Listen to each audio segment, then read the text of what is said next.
Friends, আজকে রয়েছে তারাপীঠের লাইনে, নর্মাল লাইনে। কোথায়? পুকুর ধারের উল্টো দিকে, পুরো প্রায় 1,000 লোকের লাইনের পেছনে।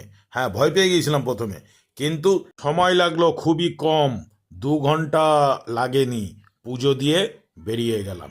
সেটা এই ব্লগে পুরোটাই দেখাবো, কত বড় লাইন।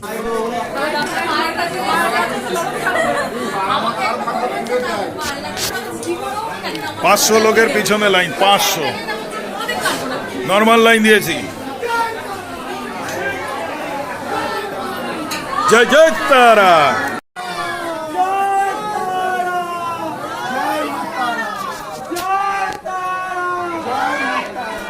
জয় জয় তারা।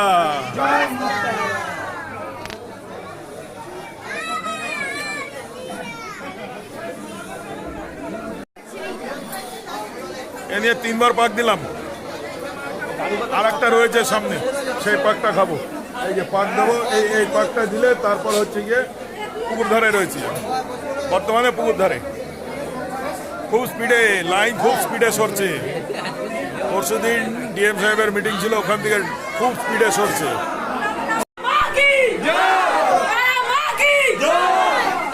দশম মহাবিদ্যা মা কমলা, তারপরে চলে আসছেন মা মাতঙ্গী, তারপরে আসছেন মা বগলামুখী, তারপরে আসছেন মা ধূমাবতী, তারপরে আসছেন মা ছিন্নমস্তা, তারপরে মা ভৈরবী, তারপরে মা ভুবনেশ্বরী, তারপরে আসছেন মা ষোড়শী, তারপরে মা তারা এবং সর্বশেষে মা কালী। এই হচ্ছে 10 মা মহাবিদ্যার ছবি।